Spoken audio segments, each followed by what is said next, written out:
Panda. Save the world. Episode 71. Is it 71? Yeah. I don't even know what episode we are at anymore. Yeah, it's episode 71. It's all the days just run together. Yeah. Well, and we are recording this for the very first time at cSpace. cSpace. Yeah. Space of Seas. Yeah. That sounded smarter in my head when it came out. That's awesome. Sorry, everyone. Yeah. Yeah. How's your microphone? I don't know. How is it? Looks okay, I think. I'm just checking your levels. Checking it. Checking my levels. Yeah, you're pretty loud anyway, so you should be good. Yeah. I mean, you project. I know.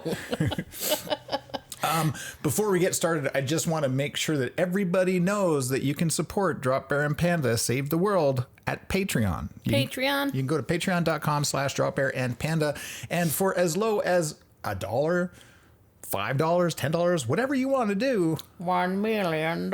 you can join us in our quest to save the world. Join us. One of us. Gooba gabba, gooba gabba, one of us, one of us. Gooba gabba, one of us. Anyway, go check it out. It'd be really cool if we had some sponsorship. Yeah. Yeah. Because then we could, soundproof this. Because right now I can hear an airplane going overhead. Well, I could close that window. Through our sunroof. I know. We have a little mini sunroof. It's great. It's pretty cool. Why aren't we at sun space? Why are we at cSpace, sir? Well, we're at cSpace because you are going to be working from home soon. Yes. Which is really cool. Trying to. And we have this tiny little house in Kensington, and it just ain't big enough for the two of us to be working there. No. So I will cut a bitch. I moved. Am I the bitch in this story? Yeah. No. When are you not? I moved all of my studio stuff to cSpace. Yes. And I pretty much just moved in.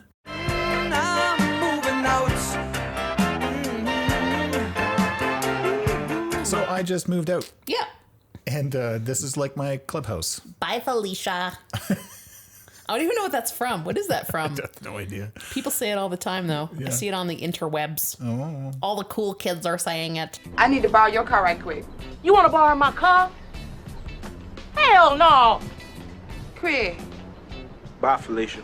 Oh, bye, Felicia. Maybe they're not saying it. Does that make... I just made myself very uncool and old. Just now. Okay, whatever. Older man. Wow. Much older man. Oh, It's true. so what's on the docket today? DVP News right now. The Hubble Telescope. 30th anniversary. Sure is. Yeah. So I learned something today about the Hubble Telescope that I didn't know. Did you? Yeah. For some reason, I thought the Hubble Telescope was just drifting aimlessly through space. Like forever? Yeah. Out there? Yeah. Just willy-nilly? Like Wally. Did Wally just drift through space? No, but like he was kind of alone. So you were wrong on both counts. Wow, no, you're missing the point. But the point is that I thought that it had like passed Pluto and was like well on its way, and somehow it was still like sending images back. And I don't know why I thought this. I probably had this confused with like Voyager or something, that satellite that they kicked off into space. I get it though, and the reason why you realized that you were incorrect was we have this article here on the Good News Network. Yeah, love that network. goodnewsnetwork.org that says Hubble's low Earth orbit is outside the distortion of Earth's atmosphere, which allows it to capture extremely high-resolution images with substantially lower background light than ground-based telescopes. A vital research tool that opens a deep view into space. Many of Hubble's observations have led the breakthroughs in astrophysics, such as determining the rate of expansion of the universe. We have this website here that we're going to be showing everyone the 12 best photos that they think Hubble Telescope has taken in its 30 years of being out there. You know what else I learned? What? That they don't take pictures in color. What? Yeah. See, I didn't know that. Yeah, they add the color afterwards. Oh, shit. Mm-hmm. That's amazing. Yeah, they add the color to represent certain elements and things that are happening out there. Yeah. Based on like the spectrography that they've got and the photography. It's really kind of cool. Spectrography. Yes. That's a fancy word that I didn't even know existed. It's taking pictures of specters. James Bond Spectre theme right there.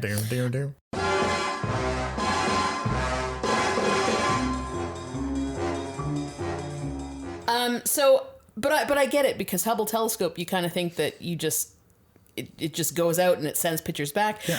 But that also doesn't make sense, because I remember thinking once, like, and I don't remember like when I thought this. It could have been recently, could have been many times. But, you know, when it keeps going through space, after a while, you're like, well, when is it that, if it breaks down, how do you fix it? Do you just leave it in space as space junk? And then is there a point where it can't send photos anymore because it's just too far away? Right. Or it's run out of batteries or whatever. But I also found out that they last serviced the Hubble Telescope in 2009. And they used the space shuttle, and I'm pretty sure they used the Canadian arm to grab the Hubble Telescope and bring it into the space shuttle to service it and work on it. It's called the Canadarm. Canadarm? Yeah. Is it really? Yeah. Canadarm.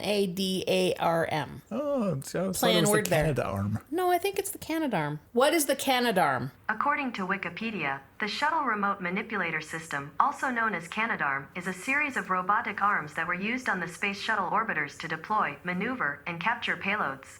Damn. Payloads. Yep. Like for, Manipulator. Yeah. What? Anyway, so I thought that was kind of cool. So they fly up there, they do some servicing, and then they put it back into orbit, and then they take off again. That was like 11 years ago was the last time they're up there to do some work on it. 11 years? Yeah. Nothing lasts 11 years Apparently, anymore. Hubble Telescope does. And Nokia phones. That's about it. Yeah. So I don't know. I think that's really dope. What is the Hubble Telescope? According to Wikipedia, the Hubble Space Telescope is a space telescope that was launched into low Earth orbit in 1990 and remains in operation. It was not the first space telescope, but it is one of the largest and most versatile, well known both as a vital research tool and as a public relations boon for astronomy. Public relations boon. Yeah. What was the first telescope launched into space? Here's a summary from the website en.wikipedia.org. After lobbying in the 1960s and 70s for such a system to be built, Spitzer's vision ultimately materialized into the Hubble Space Telescope. Huh. So...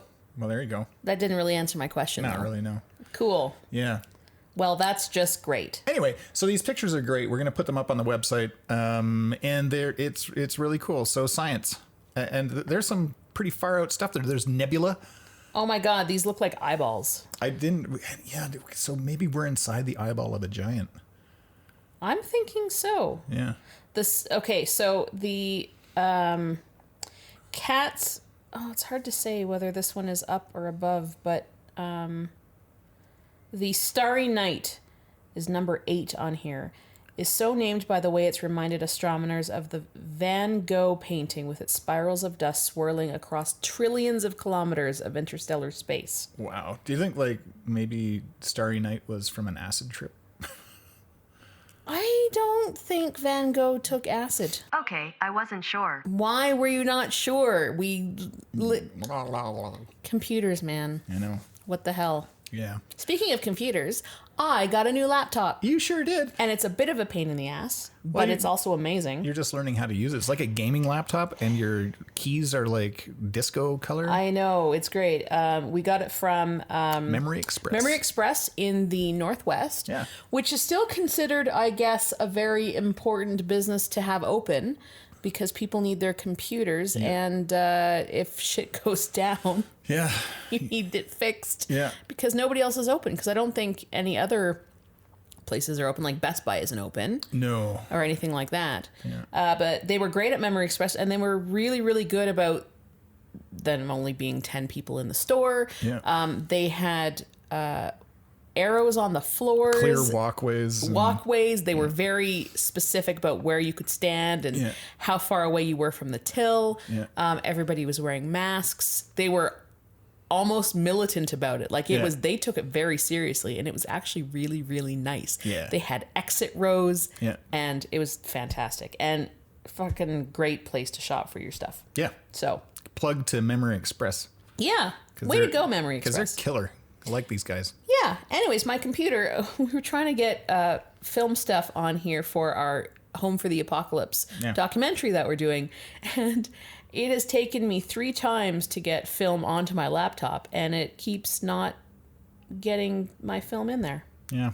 I don't know whether it's Windows versus my iPhone and it's not talking to each other, or the Wi-Fi here isn't working very well. But why would I need Wi-Fi to just put it on my... I'm so confused. Windows is a mystery. Here's one of my pet peeves, actually, of Windows and Mac. I find both of them almost equally impossible just to get pictures off your frickin' phone and into the computer. I don't want to have it in an app. I don't want to have a photo app. I just want the files where I can use them. And I don't want it in a cloud. I just want it right there. yeah, I know, it's really frustrating. And he's like, do you want to bring this into Photos? No, I don't. Do you want to bring it into iPhoto? No, I want, here's a folder, put it in there. And then I can do stuff with it because, otherwise it's just like, we put it in iPhoto and now you've got this one, this small version of it, this small version of it. And it's frustrating. It's kind of like when we got the new PlayStation. Yeah. And it's all online. Yeah. And you're like, why do I need, did I download the game? I'm not quite sure. Yeah. Like, it's nice when you have like the physical game. Yeah. But then you're like, you can update this and this. And you're like, my God, I just bought oh no, all I did was buy the costume. I didn't actually buy the game. This doesn't make any sense. And they're like, so-and-so wants to be your friend. Why do I need friends on PlayStation to do a thing? I don't understand. It's very, very complicated. And then they're like, you need to update. Or did I download the game yet? I don't understand. Would you like to Twitch? I just want to play. Yeah. I just want to play the game. We're old. Yeah, apparently. We're clearly very old. Get off our lawn. Yeah. PS4. Get off my PlayStation. I just want to play my game. Yeah. But you know what I started doing again during the lockdown? What? Wii. Oh yeah, because you've been going downstairs into the green room and you've been playing some Mario Kart. Mario Kart, please! Woohoo! Yeah, I'm terrible at it. I am. Do you have your like little steering wheel? Well, you know what? I played without the steering wheel, and then I played with the steering wheel, and I'm not sure that I found that there's one better than the other. Oh, okay. The steering wheel, it's easier to hold on to than the little controllers, but I don't think our green room is set up very well, because when I use the controller to just point at stuff and pick things, it's fine. Yeah. But every once in a while, the controller jumps off the screen. Yeah. So I'll turn, but my player doesn't turn, and then suddenly he's off into the lava or something. And that's not only just being me as a shitty player, but it's also very frustrating as well. I think it's a line of sight thing with the reader for the controller, because it's up so high.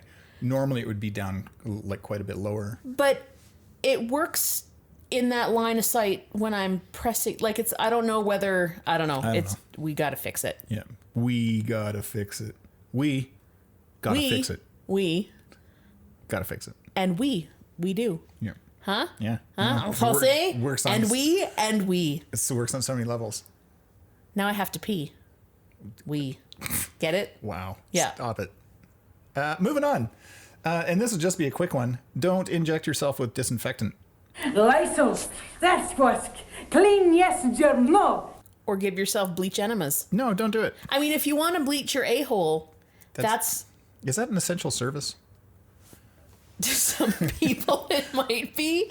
I've heard that's a thing. I had this idea that you could, if you wiped your bum with Clorox wipes, that could be like, bleaching at the same time as wiping. But you can't really flush those. I think that would sting like a lot. Yeah, but it's like whitening strips for your butthole. You could wax too, and then you could just take off an entire layer of skin. Yeah, here's our PSA, our Drop Bear and Panda PSA. Don't inject. Yeah. Don't eat. No. Don't gargle. Enemize. Enemy. Don't put it up your butt. And Tide Pods, don't do that either. Yeah. Again. Yeah. They're like, I can't believe we have to go over this again, people. Although the Tide Pod kids who ate soap before and survived, they're probably like, I'm invincible! Coronavirus, maha! I'm immune. Yeah. Oh, God. Yeah, anyway, so that's it. We're just going to leave that out there. Don't do that. That's a bad idea. I'd like to think our listeners are all smarter than that, and we probably didn't even have to say it. Right, but maybe they're going to be like playing this podcast on a boombox on their shoulder, and some Tide Pod kid is going to walk by and hear that message and be like, "What?" Someone's like cutting Ajax, ready to do like lines on the table. And they hear the thing and they're just like, whoa. Oh, Drop Bear and Panda saved my life. That's so right. Right, I've made it. All right. Yeah. Of course, if you're doing lines of anything, I'd say don't do that Yeah, either. maybe don't do that either. Yeah. Shit shouldn't go up your nose. Yeah, don't do it. So, Anyway, moving on. Cool. I think it's time for some reviews. Yeah. Now it's time for Drop Bear and Panda's Reviews. Where do you want to start? Well, we have two reviews. As everyone knows, you're supposed to stay at home. Which we're clearly not doing because we're at cSpace, but cSpace is empty. We have two movies because we're watching movies and TV shows and stuff. Wait! First positive review. Yeah. Vietnam by Ken Burns on Netflix. Oh, yeah, that's a gooder. It's been around on Netflix for a while, but holy shit, was it ever good. I haven't watched the whole thing, but I watched parts of it. It sort of made this very clear that is where the Americans realized that you can't trust your government. Yeah. But it was incredible, and the amount of top secret stuff that they had was fabulous and mind-blowing. And I know a lot of stuff about military history and the Vietnam War and everything already, but holy crap, was it ever good. It's not for the squeamish. They do have videos that are not for the faint of heart, but you see a lot of dead people. The famous photo of the North Vietnamese soldier who gets shot by the South Vietnamese general that everybody knows of. You actually see the video of him getting shot and dying. I would have nightmares. But they have interviews of family, they have interviews of soldiers, they have interviews of the Marines, they have interviews from protesters and not Secret Service, but advisors and stuff. It's an incredible documentary. Yeah. Anyways, I watched it. It's great. Now, what? Now onto the garbage we watched. Right. So do you want to start with the major garbage or the less major garbage? Well, I'm not sure which. Well, actually, no, I know what you mean. I'm 100% sure. I'll let you take this away because I sort of blitzed you with the Vietnam War documentary. So, well, let's start with a RomCom that you had on your list, much to my shock. Because I love RomComs. I'm like, for some reason, I just think that they're great. And I normally hate them. Right, but you've got two on your list, and you're just like, we should watch one of these. I'm like, okay. I was probably in a weird mood, and I was like, yeah, these actually look kind of cute. Yeah. Because Miss Congeniality, I enjoyed. Yeah, that was a great one. There's like maybe one or two in my life that I didn't mind. Yeah. My problem with rom-coms, people, is they're all based on lies and bullshit because rom-coms are fucked up. Okay. They're not okay. Right. Anyways. Now this one is called... put that out there. Is called Set It Up. It's got Zoe Deutsch. Glenn Douche? Powell. Lucy Liu. Ty Diggs. Tay Diggs? Tay Diggs. Why, hello, Mr. Diggs. I dig you. Yeah. And that came out in 2018, and we just watched it this past week. I'm so sorry. Well, you know what, though? It wasn't terrible. It had moments where it was actually quite touching and poignant. But most of it was just crap. Like, not Little Italy. It was a rom-com that you knew what was going to happen the entire way through. Right. There's no huge surprises. Again, there are some cute moments, but most of it was just really not good. No. Yeah. No. And I really don't know what else to say. It was written by Katie Silberman. Directed by Claire Scanlon. It's a Netflix original. Yeah. It was your typical rom-com in the bottom tier. Yeah, because these two people are trying to get their bosses together so that they can have a life outside of work, was sort of the premise, and again based on lies. You You sit on a throne of lies. Romance is lies. Anyway, I don't really have a lot to say on that. I'm not even sure what the Rotten Tomato score was on that. Are you feeling what I'm feeling? No! Didn't even look it up. No. But anyway, it's a show that we watched. I would say that you should probably watch it, fair listeners. It was very predictable. It was, I mean, the acting was fine. Yeah. Like I had no problem with the acting of it. I guess what my problem with it is again, it was way too predictable. There were a couple moments where I'm not really sure why they were in there. Right. They could have done, they could have left a lot of that movie on the cutting room floor. Yes. Yeah. For so sure. I would be surprised to see what was left on the cutting room floor. Right. Yeah. Really. Because, I mean, I don't even know what the runtime was, but it seems to me they could have, like, taken out at least 20 minutes. Yeah, Made it a tighter. It probably was longer than it had to be, but I don't recall it being that long. It seemed longer, but it probably wasn't that long. Yeah. Speaking of movies that we'll never see the end of,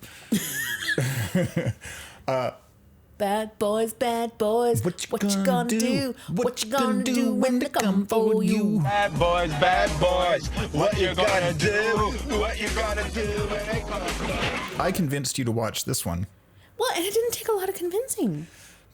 Because Bad Boys 1 and 2 were, like, pretty good. Yeah, they're I fun. enjoyed them. And for what they were. And the press for Bad Boys for Life was really good. Like, they paid some good money. For lies. So, 77% fresh on Rotten Tomatoes and a 96% audience score. How did this happen? I have no idea. I mean, I do know that I was reading some reviews and some people said that it takes a while to get going and that it's really quite touching. I don't believe it. And I couldn't get there. This one reviewer, his name is Adam Graham. He's from Detroit News, gave it a C+, and he said that the material is as crisp as microwave French fries. Microwave French fries are disgusting. Oh, yeah. It's like not even poutine can save it. Adam Graham, I got you, boo. Like, I totally get where you're coming from. Because the script was atrocious. Yeah. Well, I think they had 6 writers on the thing. Like, there's 6 writers listed. And it was directed by 2 people, which I think is always a mistake anyways. Yeah. Like, it was a mess. So Will Smith and Martin Lawrence are 2 buddy cops who've been together for a long time, and they make jokes about how old they are and they're supposed to retire and whatever.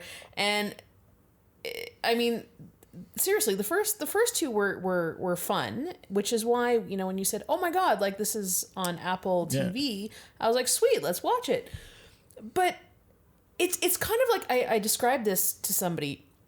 And I love you, Die Hard, but honestly, it's comparative to saying you're going to go see a Die Hard movie, but you get Die Hard 5. Right. The one where he ends up in Russia or something. Yeah.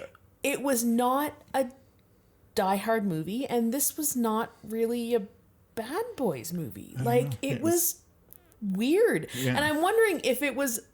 And it probably wasn't. I have no idea. But my thoughts when I was watching this was...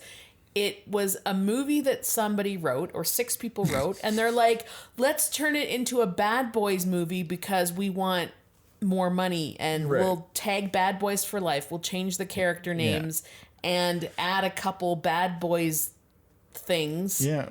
And we're good to go. Yeah. Didn't like it.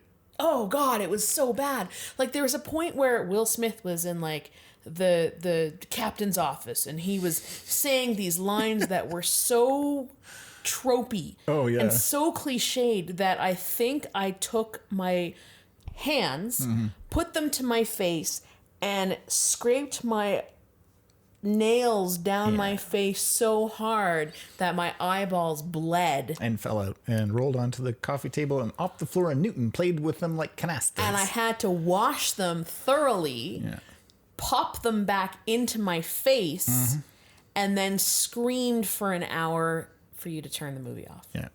That literally happened. Totally did. I saw the whole thing. I know. But yeah, it was terrible. It was so bad. And it's one of those things where you know Will Smith can act. Put me back in, coach. Put me back in. Yeah. This is bullshit. Like, I don't know. Sorry, I can't. I think that it was probably a great payday, but it certainly didn't do anything for what I think would be the swan song of that series, right? Like, it was just so bad. It was overacted. It was over-directed. It was oversaturated. It was overwritten. It was too much. Well, and we made a comment that, like, it looked too Miami. Yeah. Right? Yeah. Like, not everybody who listens to this has been to Miami, but it's very Miami Vice still. Like, everything's still kind of neon. Yeah. And the filming was neon-y. Yeah. Right? The first 5 minutes... The car chase was great. The first 5 minutes were great, but within, like, 30 seconds, I figured out why there was a car chase, and it was whatever. The actors aren't bad in other movies. No, I know.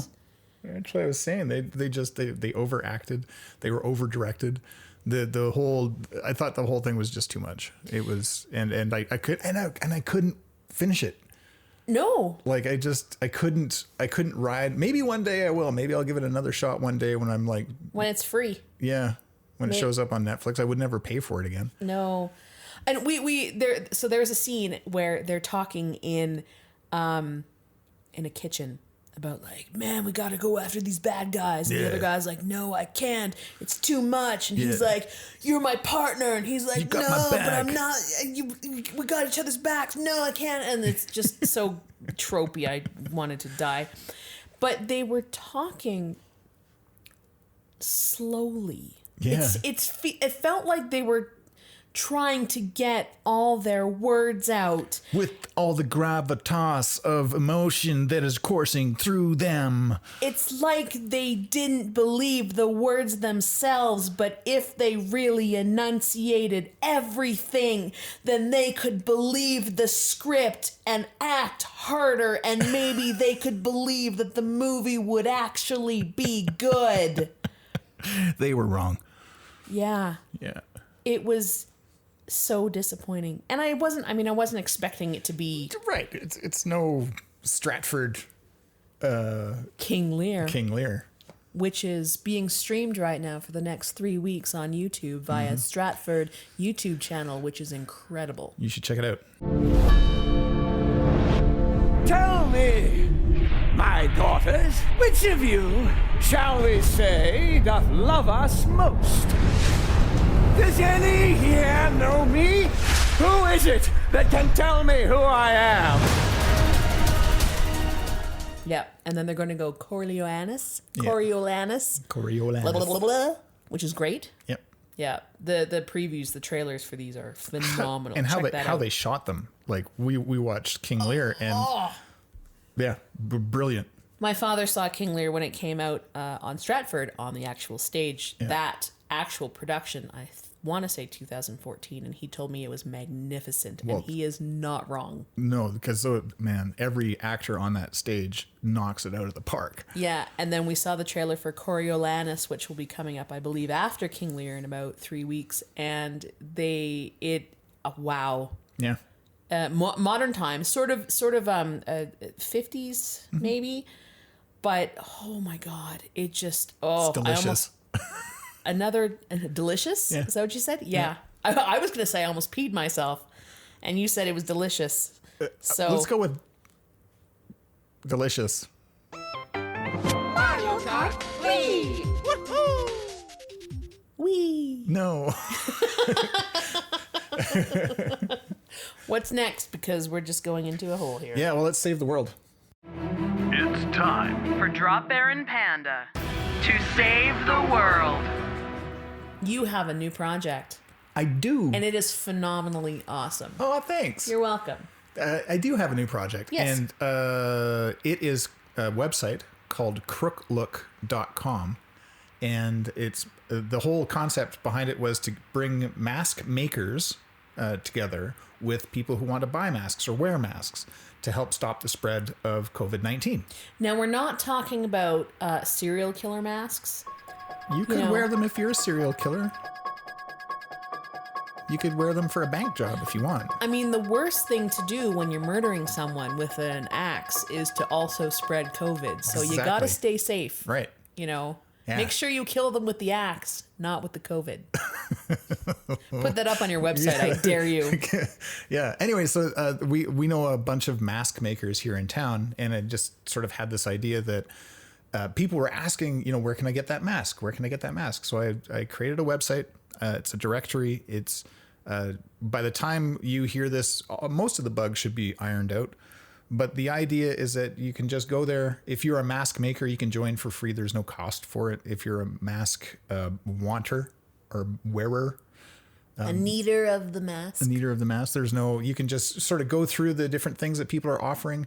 That we've got somebody from France on there as well. Right. Everybody seems to be shipping worldwide if they want. There's also, you can pick up or drop off. Anyway, that's between you and the makers. The Crook Look brand, if you will, has got nothing to do with that transaction. Yeah, really basically what you do is you've set up the website.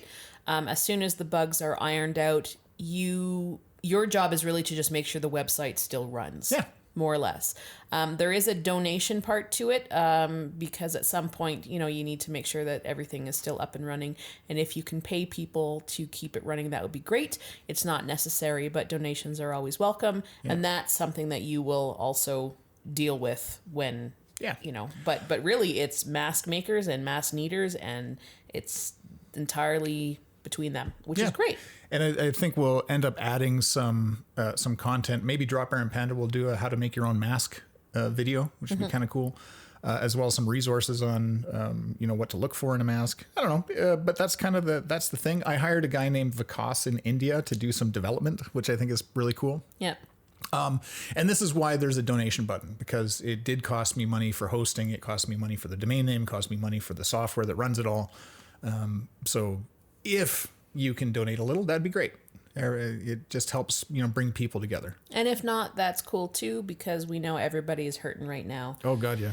And we are just trying to get the word out that masks are important. I think the one thing that Drop Bear and I had a conversation with last night is that I'm getting a little frustrated that people are, you know, a little more relaxed now that the good weather is out. And I want to make sure that people are still aware that healthcare workers are working very hard to keep you guys safe, but it's not just up to us to take care of you. You guys also have to take care of yourself, which includes wearing masks to prevent yourself from giving other people your germs. And that doesn't just mean COVID, it means other germs as well. Because when people get sick with other things, they are still forced to stay home to make sure that you don't have COVID. Right. It's a very complicated world right now, and we got to stay as healthy as possible to keep the world running. And the longer and the more we don't take care of ourselves, the longer this quarantine and shutdown is going to last. And we don't want that, because I want to party for Halloween. Yeah. And that's in October.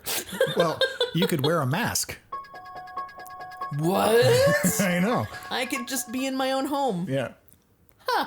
Yeah. Huh. But all the different masks, there's so many cool things. Like Lisa, who did the portraits for us, she makes these cool masks. Yeah, she's Lux and Bloom. Yeah. So Gemma Noon is making masks for frontline people and donating them. Like for free. They took the money that they're going to spend on a weekend away, and they bought a whole bunch of fabric, and they're kick-ass. They're really good. I think she also delivers as well, right? She sure does. With just within Cochrane. With a big long stick. Yep. 2.5 foot long stick. Here, take this. Or like a fly rod. Zzz. Oh my God, like a trebuchet. That would be amazing. Yeah. Anyway, so it's kind of cool to see all these people doing these great things. Yeah, it's friggin' fantastic. So, everybody, we want to make sure that you guys take care of each other and yourselves. Yeah. I know it's really hard mentally to be stuck inside, and Drop Bear and I are very lucky that we have backyards that we can hang out in, which is now fully melted. Yeah, I'm going to go back and clean up that backyard so we can hang out in it. That would be great. Yeah. Stampede was canceled. Just recently, yeah. Folk Fest was canceled. Everything's getting canceled, but it is for the greater good. So, yep, hang in there, stick with it. Take care of yourselves. We got this. Love each other, and we love you guys. Okay, Google, thank you very much for being so awesome. Wow. It's not for nothing they say Canadians are polite. I've been Drop Air. I've been Panda. And this has been Drop Air and Panda. Save the world. Special thanks to Emery Cords for the kick-ass theme music. Don't forget to subscribe. It's Drop Air and Panda, yeah.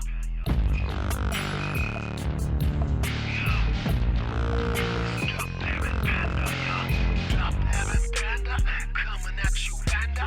Coming at you like a locomotive on a motherfucking bender. Yeah, tap my culture, now my chap, follow me. Yeah, with Michael Doggies, yeah, you be checking on the flow, yo. Checking flow, choose quick, you can't pick my medical ranges, angles, tangles. You get tangled, twisted side efflections, child should be.